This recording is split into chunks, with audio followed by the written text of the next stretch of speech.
Assalamu alaikum, my dear students of class 9th. Hope you will be fine. Today our topic is chapter number 5 of your history textbook, and that is pastoralists in the modern world. And जो हमारा आज का topic है वो है इसी में हमें पढ़ना है colonial rule and pastoral life. Dear students, इससे पहले हमने पढ़ा था इसी में इसका पहला टॉपिक जो हमने पढ़ा था पेस्टोरल नोमैडस एंड देयर मूवमेंट्स। उसमें हमने पढ़ा जो उनके मूवमेंट्स होते हैं, जो ये नोमैडस होते हैं पेस्टोरल नोमैडस, यानी जो एक जगह से दूसरी जगह जाते हैं, मतलब in search of water, in search of food, जिनके लिए ये जाते हैं एक जगह से दूसरी जगह। तो उसमें हमने पढ़ा था पेस्टोरल नोमैड्स में हमने ये पढ़ा था कि जो ये थे, पहला तो हमने इसमें पढ़ा था गुजर बकरवाल जो थे, यानी जो बिलोंग करते थे जम्मू एंड कश्मीर से। और हमने उसमें यह भी पढ़ा था कि ये कैसे समर में एक जगह जाते हैं और विंटर में दूसरी जगह, मतलब वो ये जो होते हैं ये गुजर बकरवाल शिपहर्ड्स है, ये रियर करते हैं कैटल को और अपनी लाइफ बसर करते हैं। और हमने गड्डी में पढ़ा ये शिपहर्ड्स, गड्डी के शिपहर्ड्स जो हिमाचल प्रदेश से बिलोंग करते थे। और बोटियाज, शर्पाज एंड किनोरीज, ये भी पास्टोरल कम्युनिटीज हैं। और इम्पोर्टेंट कम्युनिटी जो इस मतलब ट्राइब से हैं डंगर्स। डंगर्स कहां से हैं? महाराष्ट्र से। डियर स्टूडेंट्स, इसी में हमने और पढ़ा जो एक और ग्रुप है राजस्थान से, इसी ट्राइब से, इसी कम्युनिटी से वाबस्ता Raikas. They lived in the deserts of Rajasthan. During the monsoons, they stayed in the home village because pasture was available. यानी जो उनके साथ जो ये ट्राइब होते हैं ये पालते हैं, भेड़ बकरियों को पालते हैं, ये अपने मतलब जो ये होते हैं ये ट्राइब इस कम्युनिटी से वाबस्ता, ये तो एक जगह से दूसरी जगह जाते हैं। मानसून में ये अपने ही होम विलेज में रहते हैं क्योंकि उनको वहां अवेलेबल होता है पास्चर और मतलब water. By October, they used to move in search of other pasture and water to return again in the monsoon. A group of Raikas herded camels and another group reared sheep and goat. एक किस्म इस रायकाज में जो हर्डर करते हैं camels and दूसरा group जो sheep and गोट को पालता है। The life of these pastoral groups was affected by various forests.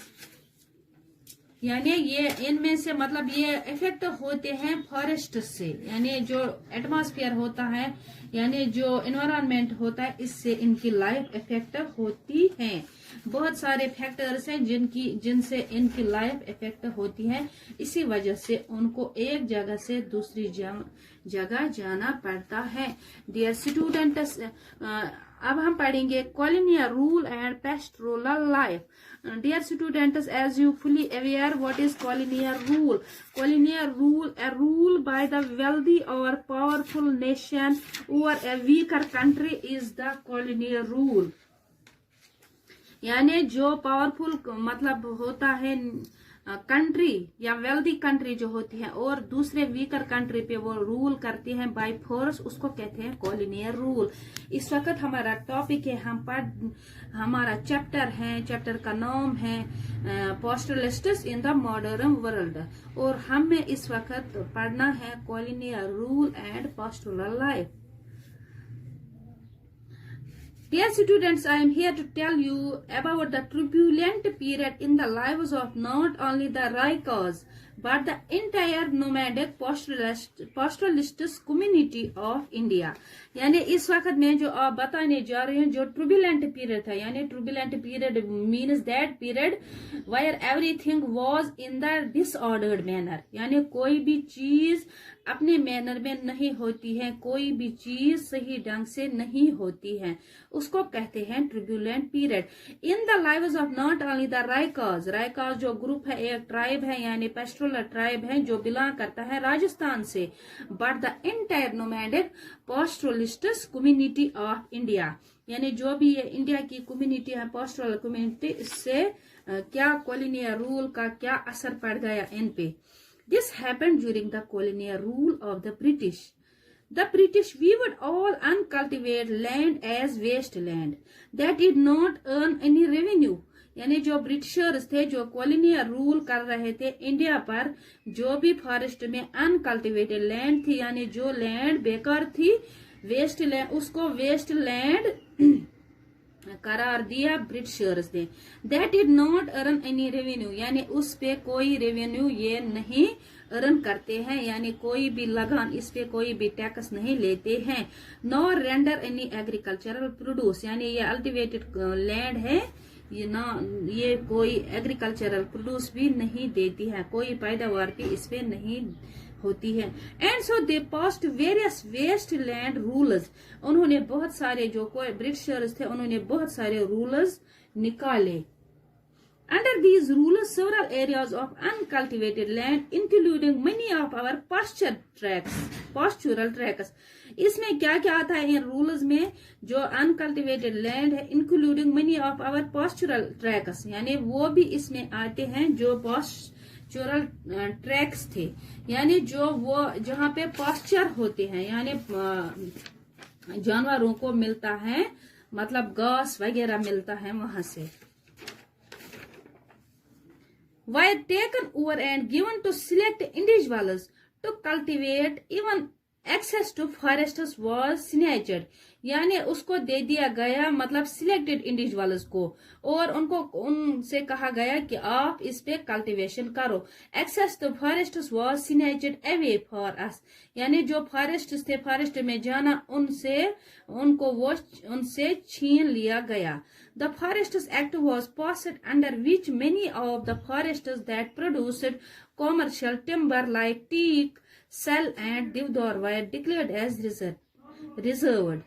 यानी जो एक्ट लागू हुआ है, फॉरेस्ट एक्ट, उसमें क्या, जो फॉरेस्ट्स कॉमर्शियल फॉरेस्ट्स होते हैं, यानी जो हमने इससे पहले पढ़ा कॉमर्शियल फॉरेस्ट्री में, हमने पढ़ा जो ये ब्रांड्स थे, जो मतलब डायरेक्टर जनरल ऑफ फॉरेस्ट्स था, उसका नाम था डाइटरिच ब्रांडिस, हमने इससे पहले पढ़ा. उसने फॉरेस्ट्स को 3 कैटेगरीज में डिवाइड किया था. एक तो पहला जो रिजर्व्ड, दूसरा है प्रोटेक्टेड, और नंबर 3 इज विलेज. जो रिजर्व्ड फॉरेस्ट्स थे वो सबसे बेस्ट फॉरेस्ट्स थे, और जो लोग थे उनको बैन थी वहां जाने के लिए. और जो कॉमर्शियल टिम्बर वहां से वो हासिल करते थे, कॉमर्शियल टिम्बर यानी लकड़ी, कॉमर्शियल मतलब जो बहुत मतलब कॉमर्शियली यूज होती थी. क्या क्या थी इसमें? टीक था, सेल एंड देवदार, यानी ये मतलब लकड़ियों के जो ये टिम्बर है, इसी के ये मतलब कसम है. डिक्लेयर्ड एज रिजर्व्ड, उनको क्या किया गया? डिक्लेयर किया as reserve. And we the pastoralists were bound from entering them, और जो ये पास्टरलिस्ट्स थे उनको मतलब वहां जाने के लिए बैन थी. However, some forests were demarcated as protected, यानी आधे जो फॉरेस्ट्स थे उनको मतलब as protected नाम दिया गया, डिमार्केट किया गया. At only certain customary grazing rights for granting in these forests. और जो सर्टन जो कस्टमरी राइट्स थे उनके अंडर, customary rights mean rights that people are used by custom and tradition, यानी वो rights, customary rights means that rights जो लोग कस्टम और ट्रेडिशन के हिसाब से यूज करते हैं. However, our movements were greatly restricted and controlled, यानी वहां जाने के लिए रिस्ट्रिक्टेड और कंट्रोल था. We were issuing permits for grazing at the time of entry and departure. तो हमें क्या करना पड़ता था? मतलब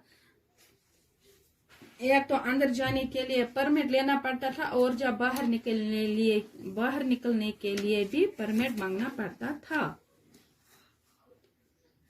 With strictly monitored and limited. जो हम इस फॉरेस्ट में जाते थे, प्रोटेक्ट फॉरेस्ट्स में, तो हमें परमिट लेना पड़ता था. The permit specified the period in which we could be legally within a forests. If we overstayed, we were liable to fine.